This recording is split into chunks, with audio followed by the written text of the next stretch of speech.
Bonjour à tous et bienvenue dans une nouvelle émission 100% Quintet. On prend la direction de l'hippodrome de Clairefontaine dans le Calvados pour parler du Quintet de lundi avec une épreuve réservée aux pur sang de 3 ans. Ils seront 16 au départ sur la distance de 2400 mètres. On prend tout de suite la direction du tableau des partants avec des chevaux que l'on commence à bien connaître. Orion Rock, très régulier pour Henri-Alex Pantal. Seabreaker, le numéro 2, c'est également l'entraîneur de Beaupréau qui est aux commandes, avec Tony Picol en selle et un numéro 15 dans les stalles à l'extérieur. Clair de Lune pour Francis-Henri Graffard, autodidacte. Tout ça, ce sont des chevaux que l'on connaît assez bien dans ce genre de catégorie depuis quelques mois. L'Acajou, rue de l'Aude, qui vient de bien se comporter sur l'hippodrome de Compiègne. Apalin, Beira fera certainement partie des favorites.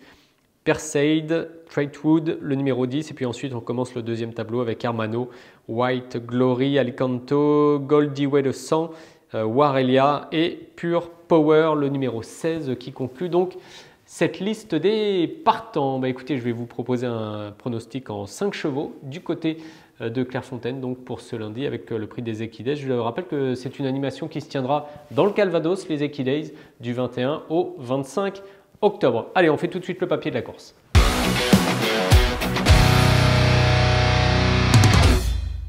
Donc je vais commencer mon prono avec le numéro 8, Beira, la représentante de la Casaca Agacan, entraînée par Francis-Henri Graffard. C'est la montre de Michael Barzalona, une pouliche intéressante qui a la particularité de porter une couverture de protection dans les stalles de départ pour qu'elle puisse correctement sortir de sa stalle. C'est ce qui s'est à peu près passé lors de ces deux dernières sorties, d'abord sur l'hippodrome de Vichy, puis ensuite du côté de Compiègne. Mais on y reviendra, je vous propose déjà une stat sur 2400 mètres pour cette jument qui justement lors de ces deux dernières sorties courait sur cette distance. 2 courses donc pour elle sur 2004, une victoire, une place, 100% de réussite. C'est pour l'instant un palmarès irréprochable sur la distance dite classique. On la retrouve en image du côté tout d'abord de Vichy dans le prix Charles de Vos le 9 août avec Michael Barzalona déjà contre 9 adversaires. Elle s'imposait facilement, elle était co-favorite ce jour-là avec Enesis qui terminait 5e, Beira, Kazakh Agacan, donc Kazakh verte avec Michael Barzalona. 3,60 € s'imposait d'une longueur 3/4 devant Mizurina. Traitwood était 3e au passage du poteau et sera également présente dans ce quintet. Sera également présent d'ailleurs pour le représentant de l'écurie Bélanger. Beira, on l'a également vu très bien courir sur l'hippodrome de Compiègne. On va la retrouver également en image. Alors ce jour-là, on a des chevaux, elle a été longtemps maintenue à l'arrière du peloton, toujours Kazakh verte à Gacan, toujours Michael Barzalona en selle, et ce jour-là, elle a longtemps patienté en queue de peloton. Elle est venue tout à l'extérieur en compagnie de Monsieur le Philosophe, notamment, qui finalement allait s'imposer d'une courte tête devant la représentante de Francis-Henri Graffard qui s'est remarquablement battue jusqu'au bout. Clair de Lune, Kazakh Noir était 3e. Rue de l'Aube, plutôt de l'autre côté de la piste en mauve et blanc, était 4e avec Alexis Pouchin. Autodidacte 5e. Pure Power 7e et Apalin pour être complet 9e. Vous comprenez donc qu'on retrouve une bonne partie des concurrents de ce quintet référence dans le prix Compiègne Cité Impériale au départ de notre épreuve de lundi. Et j'ai l'impression que Beira peut cette fois passer le poteau en tête après s'être livré une belle passe d'armes avec le représentant d'André Fabre qui était monté, si mes souvenirs sont bons, par Gérald de Mossé. À vérifier toutefois pour le pensionnaire d'André Fabre, mais en tout cas c'était bien Gérald de Mossé en selle. Donc une bonne candidature avec cette favorite, une jument sérieuse qui a l'air de prendre son métier du bon côté et qui vient de réaliser de bonnes performances sur la distance qui nous intéresse. Alors face à elle justement, je vais lui opposer plusieurs concurrents et notamment plutôt en haut de tableau le numéro 6 Rue de l'Aude, monté par Christophe Soumillon et entraîné par Stéphane Vattel. En quintet pour l'instant, Rue de l'Aude, elle a couru à 2 reprises dans cette catégorie des quintets pour 2 places, 100% de réussite, et c'était évidemment très bien lors de sa dernière tentative. On continue de remonter le tableau des partants avec Clair de Lune, le numéro 3, 3e favorite de mon prono.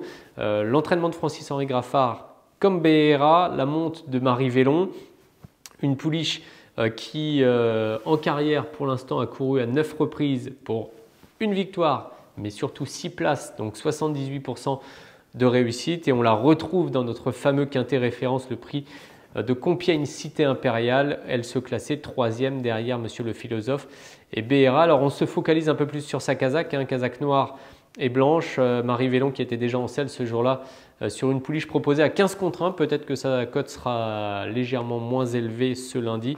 Elle se comportait très bien puisqu'elle n'était pas très loin. Elle était battue de 2 longueurs seulement au passage du poteau. Donc c'est une très bonne performance à mon sens pour Clair de Lune, le numéro 3.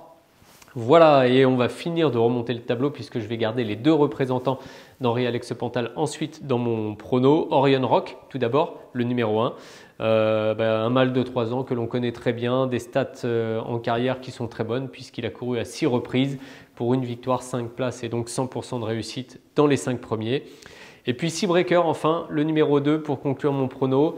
Une pouliche que j'ai bien aimée depuis le début de sa carrière d'une manière générale. J'ai aussi apprécié sa dernière tentative sur l'hippodrome de Toulouse puisqu'elle a eu lieu dans un lot qui était quand même bien composé, même si le nombre de partants n'était pas élevé. On rembobine et on remonte jusqu'au 12 septembre 2023 et on regarde les images surtout. Ce jour-là, Aptix s'imposait pour Henri Devin devant Swiftway. Mononov, qui était le 2e favori avec Fabrice Véron en selle, était 3e. Almanzora, la casaque bleu clair, était 4e. Et Seabreaker était juste derrière, casaque bleu et rose. Elle se comportait très bien derrière ses concurrents qui sont d'un niveau très intéressant. Elle portait déjà les œillères australiennes. Ce sera également le cas en début de semaine. Et donc je pense que malgré son numéro 15, cette Seabreaker a les moyens de très bien se comporter dans ce quintet. J'ai même, pour être honnête, hésité à la remonter un peu plus haut dans mon prono et lui faire une place parmi les 3 premiers. Mais voilà, 5 chevaux qui sont classés dans un ordre préférentiel. Il y a pas mal de possibilités, comme c'est souvent le cas dans les quintets. Je n'ai pas particulièrement de regrets. Pour une cote, peut-être que j'aurais dû tenter le numéro 15, Warelia. Voilà, ça sera petit regret. Non, pas un regret, mais une possibilité si vous jouez en combinaison élargie. Allez, on va faire le débrief de ce prono. Je vais vous rappeler mes 5 numéros. Et puis je vous parlerai aussi d'un bon poulain au trot qui va courir. Ce sera mon conseil de jeu du côté d'Anguin ce lundi.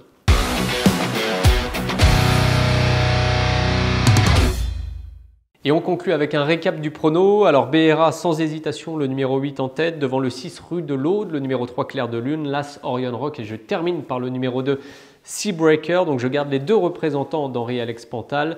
Et puis pour le conseil de jeu, on va prendre la direction de l'hippodrome d'Anguin. Il y a une réunion assez intéressante en début de semaine qui se disputera en semi-nocturne. Je crois que ça commence aux alentours de 15 ou 16 heures lundi pour les trotteurs sur l'hippodrome d'Anguin. Et dans la dernière épreuve du programme, il y a un bon fils de FaceTime Bourbon qui va se présenter au départ. Il est entraîné par William Bijon qui sera également son driver. Il s'appelle Lemon Tree. Il vient de s'imposer facilement sur l'hippodrome de Vincennes et je pense qu'il a un bel avenir devant lui. Donc suivez-le, fils de FaceTime Bourbon et Divine Jet.